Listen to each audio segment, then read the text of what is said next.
నమస్తే అండి. నా పేరు డాక్టర్ అప్పలనాయుడు శాసపు. నేను అమెరికాలో క్యాన్సర్ స్పెషలిస్ట్‌ని. గత 15 ఇయర్స్‌గా పనిచేస్తున్నాను. నేను ఈరోజు చాలా యూనిక్ టాపిక్ గురించి మాట్లాడుతున్నాను. అదేంటంటే క్యాన్సర్ వ్యాక్సిన్స్. చాలామంది ఫ్రెండ్స్, ఫ్యామిలీ నాకు అడుగుతూ ఉంటారు. "నువ్వు క్యాన్సర్ స్పెషలిస్ట్‌వి కదా! అమెరికాలో ఉంటున్నావు. క్యాన్సర్స్‌కి అసలు వ్యాక్సిన్ ఉందా?" అని చెప్పేసి. సో, దాని గురించి మాట్లాడదాం అనుకుంటున్నాను. ఒక విషయం చెప్తానండి before I discuss the topic. Cancer అనేది ఒక్క డిసీజ్ కాదండి. క్యాన్సర్ అనేది చాలా రకాలు ఉంటాయి కదా. ప్యాంక్రియాస్కి వస్తే ప్యాంక్రియాటిక్ క్యాన్సర్ అంటాము, లంగ్కి వస్తే లంగ్ క్యాన్సర్ అంటాము. అలాగా ఎక్కడ వచ్చిన క్యాన్సర్ ఆ పేరుతో పిలుస్తాము. అట్ ద సేమ్ టైము ఒక క్యాన్సర్ ఇంకో క్యాన్సర్లా బిహేవ్ చేయదన్నమాట. అందువల్ల మనకు క్యాన్సర్ వ్యాక్సిన్ అంటే అన్ని క్యాన్సర్స్కి ఒకే వ్యాక్సిన్ అనేది మనము డెవలప్ చేయడము impossible. At the same time మనము కొన్ని క్యాన్సర్స్కి certain types of vaccines availability ఉన్నాయి. ఇప్పుడు అవే డిస్కస్ చేద్దాము.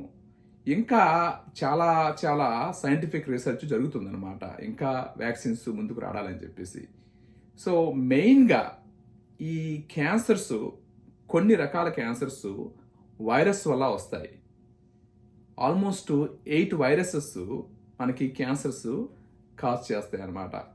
ఉదాహరణ తీసుకుంటే హ్యూమన్ ప్యాపిలోమా వైరస్ అంటారు, హెచ్పివి. ఇంకొకటి చూసుకుంటే ఈబీవి, ఎప్స్టీన్ బార్ వైరస్ అని చెప్పేసి. నెక్స్ట్ హెచ్ఐవి ఇన్ఫెక్షన్ ఉంటుంది, దానివల్ల కూడా కొన్ని క్యాన్సర్స్ వస్తాయి. హెచ్ఐవి వైరస్ నుంచి. నెక్స్ట్ HTLV-1 అని చెప్పేసి ఉంటుంది, అదొక వైరస్ ఉంటుంది. ఇంకా చూసుకుంటే హెపటైటిస్ సి వైరస్ నుంచి క్యాన్సర్ వస్తుంది. హెపటైటిస్ బి వైరస్ నుంచి క్యాన్సర్ వచ్చే అవకాశం ఉంది. నెక్స్ట్ ఈ మెర్కుల్ సెల్ వైరస్ ఒకటి ఉంటుంది అనమాట, చాలా రేరు. దానివల్ల మెర్కుల్ సెల్ క్యాన్సర్ అని వస్తుంది. కనుక ఆల్మోస్ట్ 8 వైరసెస్ వల్ల డిఫరెంట్ క్యాన్సర్స్ వచ్చే మనకి ఛాన్స్ ఉంది. అది ప్రూఫ్ కూడా ఉంది. అలాగే కొన్ని రకాల బ్యాక్టీరియల్ ఇన్ఫెక్షన్స్ వల్ల కూడా కొన్ని రకాల క్యాన్సర్స్ వస్తాయి. ఫర్ ఎగ్జాంపుల్ హెచ్ పైలోరీ అని ఉంటుంది, దానివల్ల లింఫోమా అని వస్తుంది కడుపులో, లేదంటే స్టమక్ క్యాన్సర్, కొన్ని క్యాన్సర్స్ వస్తాయి అన్నమాట. అలానే వేరే బ్యాక్టీరియా కూడా మనకి ఉంటాయి అన్నమాట. క్లెమిడియా అని చెప్పేసి ఉంటుంది బ్యాక్టీరియా, దానివల్ల కూడా వేరే types of lymphomas, next infections, cancers వస్తుంటాయి అన్నమాట. కొన్ని వైరస్ వల్ల కూడా క్యాన్సర్స్ వస్తాయి, కొన్ని బ్యాక్టీరియా వల్ల కూడా క్యాన్సర్స్ వస్తాయి. మీకు తెలిసిందే, మనం వ్యాక్సిన్ యొక్క హిస్టరీ చూసుకుంటే మొట్టమొదటి వ్యాక్సిన్ ఇన్ఫెక్షన్ కోసం కనుగొన్నది ఆల్మోస్ట్ 200 ఇయర్స్ అయిందండి, ఫస్ట్ వ్యాక్సిన్ కనుక్కొని. ఆ తర్వాత మీకు తెలిసిందే, వైరస్ని, బ్యాక్టీరియాలకి, ఇన్ఫెక్షన్స్ ట్రీట్ చేయడానికి మంచి మంచి వ్యాక్సిన్స్ ఉన్నాయి. మీరు చిన్నప్పుడు పోలియో చుక్కలు వేసుకునే ఉంటారు, మీ పిల్లలకు కూడా వేసుకునే ఉంటారు. పోలియో అనేది ఇప్పుడు ఎక్కడ కనిపించదు, కనిపిస్తే అది ఒక రేర్ అనమాట, అది చాలా రేర్ అనమాట అసలు అది. మనము ఎందువల్ల పోలియో వైరస్ని మనము ఎరాడికేట్ చేయగలమంటే పోలియో వ్యాక్సిన్ వల్ల. అలానే టెటనస్ అనేది, అలానే MMR వ్యాక్సిన్ ఉంది మనకి. మీజిల్స్, మమ్స్, రుబెల్లా అని చెప్పేసి.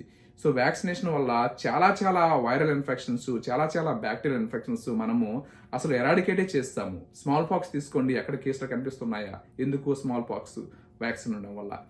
ఈ విధంగా చూసుకుంటే ఈ వ్యాక్సిన్స్ వల్ల చాలా చాలా మనం ఇన్ఫెక్షన్స్ని మనము ప్రివెంట్ చేయగలిగాం అనమాట. ఇన్ఫెక్షన్ రాకముందే మనం ప్రివెంట్ చేయగలిగాం, వచ్చినా కూడా మైల్డ్గా వచ్చి తగ్గిపోయేటట్టు. ఆ విధంగా చూసుకుంటే క్యాన్సర్కి కూడా వ్యాక్సిన్ ఉంటే బాగుంటుంది అని చెప్పేసి అందరూ అనుకున్నదే.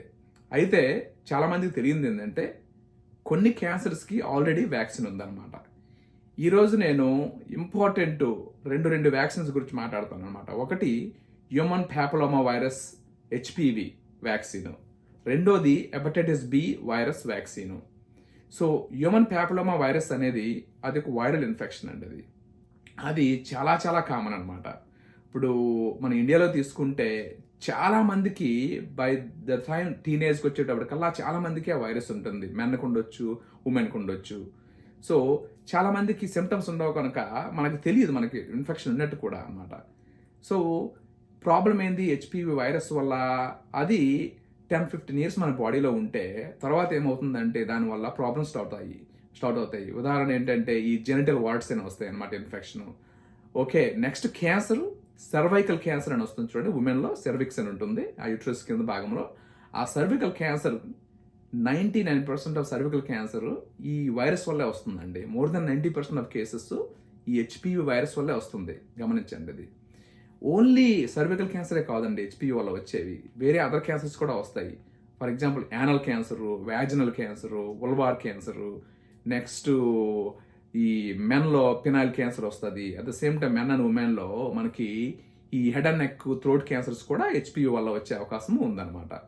సో హెచ్పివి వైరస్ ఆ విధంగా మనకి 10-15 ఇయర్స్ తర్వాత క్యాన్సర్గా మనకి కొంతమందిలో బయటపడుతుంది అనమాట ఈ వైరస్ వల్ల. సో గుడ్ న్యూస్ ఏంది, వ్యాక్సిన్ ఉంది కనుక మనము ఈ వైరస్ని ప్రివెంట్ చేయగలిగితే మనము క్యాన్సర్ కూడా మనము ప్రివెంట్ చేయొచ్చు అనమాట. సో సర్వైకల్ క్యాన్సర్ అయితే తీసుకుంటే ఇండియాలో అది second most common cancer in women అండి. బ్రెస్ట్ క్యాన్సర్ తర్వాత సెకండ్ మోస్ట్ కామన్ క్యాన్సర్ ఉమెన్లో ఏంటి తెలుసా? Cervical cancer. Very deadly. ఎందుకు అంటున్నానంటే ఉదాహరణ 2022లో తీసుకుంటే 2022లో 1.3 lakhs కేసెస్ డయాగ్నోజ్ అయ్యి ఇండియాలో. 1.3 lakhs ఉమెన్ సర్వైకల్ క్యాన్సర్తో. అందులో ఎంతమంది చనిపోయారు తెలుసా? 80,000 పీపుల్ చనిపోయారండి. ఎంత ఘోరమో చూడండి. 2/3 of patients diagnosed with cervical cancer చనిపోయారు అనమాట. అంత లీదల్, అంత బ్యాడ్ డిజీజ్ అనమాట ఇది. సో 3లో 2 చనిపోయారు అనమాట. అంత ప్రివెంటబుల్ క్యాన్సర్, మళ్ళీ ప్రివెన్షన్ ఉంది, దీనికి స్క్రీనింగ్ ఉంది, అయినా మనము అంతమందిని సంవత్సరంలో కోల్పోతున్నాం అనమాట సర్వైకల్ క్యాన్సర్ వల్ల.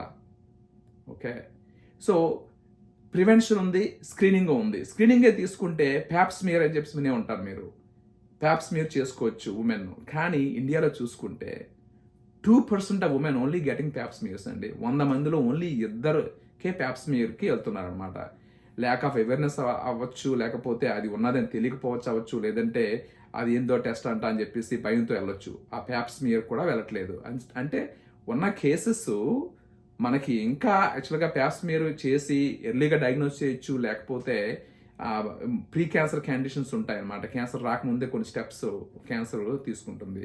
ప్రీ క్యాన్సర్ కండిషన్సే మనము ప్యాప్స్మియర్లో తెలుసుంటే కొన్ని ప్రొసీజర్స్ చేసి దాన్ని బాగు చేసుకోవచ్చు. అంటే ఎర్లీగా డిటెక్ట్ చేస్తే ప్యాప్స్మియర్ వల్ల దాన్ని ముందుగానే మనకు దాని ట్రీట్మెంట్ ఇవ్వచ్చు, దానివల్ల డెత్ ఉండదు. సో అన్ఫార్చునేట్లీ ప్యాప్స్మియర్ జరిగేది 2% ఆఫ్ ఇండియన్ ఉమెన్కే, కనుక అది పెద్ద పని చేయట్లేదు. కానీ దానికంటే బెస్ట్ ఏంటి? Prevention is better then cure అంటారు చూడండి. ప్రివెంట్ చేసుకోవడము. సో ప్రివెన్షన్ ఏంది? HPV vaccine. ఇది అమెరికాలో అయితే 2006లో అప్రూవ్ వచ్చింది, ఫస్ట్ FDA అప్రూవల్ 2006లో. సో అందువల్ల అప్పటి నుంచి కూడా ప్రతి ఉమెన్ అండ్ మెన్, అంటే boys and girls age 9 years నుంచి, ఏజ్ 9 ఇయర్స్ నుంచి 26 ఇయర్స్ లోపు బాయ్స్ అని గర్ల్స్ కానీ వ్యాక్సిన్ వేసుకోవచ్చు. ఐడియల్ ఏజ్ ఏంటంటే బాయ్స్ అండ్ గర్ల్స్కి between the age of 9 to 14 అనమాట. టీనేజ్ లోపు, 9 ఇయర్స్ నుంచి టీనేజ్ లోపు వేసుకుంటే మంచిది. హెచ్పివి వ్యాక్సిన్ 2 డోసెస్ ఉంటే సరిపోద్ది అనమాట. 14 ఇయర్స్ వరకు అయితే. 14 ఇయర్స్ దాటితే 3 డోసెస్ వేసుకోవాలన్నమాట ఇది. సో అమెరికాలో ఆల్రెడీ ఇది ఎక్కడ ఏ చిన్నపిల్లల డాక్టర్కి వెళ్ళినా అది వ్యాక్సినేషన్ స్కెడ్యూల్లో ఉంటుంది, అందరూ వేసుకుంటారనమాట. సో ఇండియాలో తీసుకుంటే ఎంతవరకు మనకి నేషనల్ ఇమ్యునైజేషన్ ప్రోగ్రాంలో లేదు. నెక్స్ట్ ఏంటంటే మనకంటూ మన ఓన్ వ్యాక్సిన్ లేదు.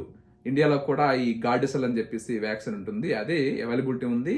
మనము ప్రైవేట్గా వేయించుకోవచ్చు. ఒక 3,000 to 4,000 రూపీస్ ఉంటుంది ఒక డోసు. కానీ గుడ్ న్యూస్ ఏంటంటే 2022లో ఇండియాలో మన ఓన్ వ్యాక్సిన్, ఈ HPV vaccine Serum Institute of India కనుక్కున్నారనమాట. సో ఆ వ్యాక్సిన్ ఒకటి చీపు, చెప్పాను కదా, 3,000 నుంచి 4,000 ఉంటుంది. రెండోది ఏంటంటే మేడ్ ఇన్ ఇండియా, అవైలబిలిటీ ఈజీగా ఉంటుంది. సో ఆ వ్యాక్సిన్ వేసుకోవచ్చు అనమాట. ఇప్పుడు కొత్త న్యూస్ ఏంటంటే ఈ సంవత్సరమే ఫిబ్రవరిలో బడ్జెట్ రిలీజ్ అయ్యేటప్పుడు మనకి ఇండియన్ గవర్నమెంట్ అనౌన్స్ చేసింది ఏంటంటే అంతమంది గర్ల్స్కి between the age of 9 years నుంచి 14 ఇయర్స్ మధ్య ఉన్న ప్రతి గర్ల్కి ఫ్రీగా నేషనల్ ఇమ్యునైజేషన్ ప్రోగ్రామ్ కింద ఈ హెచ్పివి వ్యాక్సిన్ వేయాలని చెప్పేసి బడ్జెట్లో డబ్బులు కూడా పక్క పెట్టారనమాట. సో హోప్ఫుల్లీ అది వేగంగా అది స్కెడ్యూల్కో వచ్చి అందరికీ వ్యాక్సిన్ అందుబాటులో ఉంటుందనేసి నేను కోరుకుంటున్నాను. కానీ ఒక్కటి, మీరు ఇంకా అందుబాటులో రాలేదే అనుకోండి, మీరు మాత్రము మీ పాప కానీ బాబు కానీ ఆ ఏజ్ గ్రూప్లో ఉంటే, especially between the age of 9 years to 14 years, లేదంటే కొంచెం లేట్ అయినా కూడా even up to the age of 26 boys and girls ఇద్దరు వేసుకోవచ్చండి. మీరు ఆ ట్రీట్స్ ఈ ట్రీట్స్ బర్త్డేస్కి ఇవ్వడం బదులుగా, లేకపోతే హాఫ్ సారీ ఫంక్షన్కి లక్షలు ఖర్చు పెట్టడం బదులుగా, లేదంటే ఈ మధ్యని ఈ లుంగి ఫంక్షన్ అని చెప్పేసి ఇవన్నీ పంచ ఫంక్షన్స్ అని చెప్పి చేస్తున్నారా, అవన్నీ చేసుకుంటూ కానీ మీ పాపకి బాబుకి అతి ముఖ్యమైన బహుమతి హెచ్పివి వ్యాక్సిన్ ఇవ్వండి. So completely safe. ఇది చిన్న ఫీవరు, బాడీ ఎక్స్ రావచ్చు, అవన్నీ మైల్డ్, అవి తగ్గిపోతాయి. దీనివల్ల హెచ్పివి రిలేటెడ్ క్యాన్సర్స్, అమ్మాయిలు అనుకుంటే cervical cancer, vaginal cancer, anal cancer, అబ్బాయిలు అనుకుంటే anal cancer, penile cancer, head and neck cancers, throat cancers వచ్చే ఛాన్స్ చాలా తగ్గిపోద్దండి. సర్వైకల్ క్యాన్సర్ ఆల్మోస్ట్ 90% రాదనమాట. అంత ఎఫెక్టివ్ వ్యాక్సిన్ ఇది. సో తప్పకుండా మీరు మీ పిల్లలకి వేయించండి. అది ఇంకొక రెండో వ్యాక్సిన్ గురించి మాట్లాడుకుందాము. అదే హెపటైటిస్ బి వ్యాక్సిన్. ఇది కూడా ఇండియాలో అవైలబిలిటీ ఉంది, వరల్డ్ వైడ్ ఉంది అనమాట. ఈ chronic hepatitis B virus infection వస్తే కొంతమందిలో అది లివర్కి క్యాన్సర్గా వస్తుందన్నమాట. So liver cancer, hepatitis B virus, especially Asia, ఆఫ్రికాలో హెపటైటిస్ బి వైరస్ వల్ల వచ్చే ఛాన్స్ ఎక్కువ ఉందన్నమాట. కానీ మనకి ఇమ్యునైజేషన్ ప్రోగ్రాంలో ఆల్రెడీ ఇండియాలో కూడా దొరుకుతుంది. పుట్టినప్పుడే within 24 hours first dose వేస్తారు. తర్వాత ఇంకొక 3 doses మీ చిన్నపిల్ల డాక్టర్కి వెళ్తే వేస్తారనమాట. సో ఈ 2 వ్యాక్సిన్స్ వేసుకోండి. ఈ 2 వ్యాక్సిన్స్ క్యాన్సర్ ప్రివెన్షన్కి ఉపయోగపడతాయి గ్యారంటీగా. అది ఇంకా ఫ్యూచర్లో ఇంకా మంచి వ్యాక్సిన్స్ టెస్టింగ్లో ఉన్నాయండి. ఎంఆర్ఎన్ఏ టెక్నాలజీ వల్ల ఏంటంటే ప్యాంక్రియాటిక్ క్యాన్సర్కి కానీ, మెలనోమాకి కానీ, వేరే అదర్ క్యాన్సర్స్ కూడా విపరీతమైన క్లినికల్ ట్రయల్స్ జరుగుతున్నాయి. In the next 5 to 10 years మనకి గుడ్ న్యూసే వస్తుంది. సో ఫైనల్లీ ఒక్కటి చెప్పవలసింది ఏంటంటే, క్యాన్సర్కి వచ్చిన తర్వాత కూడా వ్యాక్సిన్ కొన్నిటికి అవైలబిలిటీ ఉందండి. సో చెప్పుకోవాలనుకుంటే ప్రాస్టేట్ క్యాన్సర్కి ఆల్రెడీ ఒక వ్యాక్సిన్ ఉంది, సిప్లెసిలిటీ అని చెప్పేసి, లేదంటే ప్రొవెంజ్ అని చెప్పేసి. క్యాన్సర్ వచ్చిన తర్వాత ఈ వ్యాక్సిన్ వేసుకున్నా కూడా దానివల్ల లాభం ఉందని చెప్పేసి. ఓకే, ఇది నాట్ 100%గా పనిచేస్తుందని కాదు, కొంతమందిలో హెల్ప్ ఉంటుందన్నమాట. నెక్స్ట్ మెలనోమాకి కూడా ఒక వ్యాక్సిన్ ఉంది. అది కూడా మెలనోమా అంటే స్కిన్ క్యాన్సర్ వచ్చిన తర్వాత దాన్ని కంట్రోల్ చేయడానికి అనమాట. అది కూడా అమెరికాలో FDA అప్రూవల్ వచ్చింది రీసెంట్గా. నెక్స్ట్ ఈ రెండింటితో పాటు మనకి బ్లాడర్లో క్యాన్సర్ వస్తుంది, early stage, non muscle invasive bladder cancer అంటారు, ఎర్లీ స్టేజ్. దీనికైతే BCG మనకు ఉంటుంది కదా, ఇండియాలో టీబీ కోసం ఉన్నప్పుడు చిన్నప్పుడు వేసేవారు, టీబీ రాకుండా అని చెప్పేసి BCG అని చెప్పేసి. ఆ BCG యాక్చువల్గా బ్లాడర్ లోపల ఇంజెక్ట్ చేస్తే ఈ ఎర్లీ బ్లాడర్ క్యాన్సర్కి ట్రీట్మెంట్ అదనమాట. సో ఇట్స్ లైక్ వ్యాక్సిన్ లాగా పనిచేస్తుంది. అదే క్యాన్సర్కి, ఈ బ్లాడర్ క్యాన్సర్ ఎర్లీ స్టేజ్కి ఇంకొక టైప్ ఆఫ్ వ్యాక్సిన్ కూడా రీసెంట్గా 2023లో అప్రూవల్ అయింది. సో క్యాన్సర్ వచ్చిన తర్వాత కూడా కొన్ని వ్యాక్సిన్స్ పనిచేస్తాయి ఇప్పుడు చెప్పినవి అనమాట. సో ఇన్ సమ్మరీ నేను చెప్పాల్సింది ఏంటంటే, మీరు హెపటైటిస్ బి వైరల్ వ్యాక్సిన్, దానికంటే ముఖ్యము HPV vaccine, human papilloma virus vaccine మాత్రము గ్యారంటీగా మీ పిల్లలకి కానీ మీరు కానీ వేసుకోకపోతే మాత్రము నేను చెప్పిన ప్రకారము వేయించుకోండి. ఇది మాత్రం ఈ పిల్లలకి మీకు ఇచ్చుకున్న అతి ముఖ్యమైన బహుమతి అయితే అవుతుందన్నమాట. నేను కొన్ని స్లైడ్స్ ఇన్ బిట్వీన్ పెడతాను మీకు, ఈ డోసేజెస్ లేదంటే స్కెడ్యూల్ గట్రా. సో కంగారు పడవసరం లేదు గుర్తు లేకపోతే. సో మీకు ఈ వీడియో కాంటెంట్ నచ్చితే సబ్స్క్రైబ్ చేయండి, లైక్ చేయండి, మీ ఫ్రెండ్స్తో షేర్ చేయండి. So see you next time. Thank you.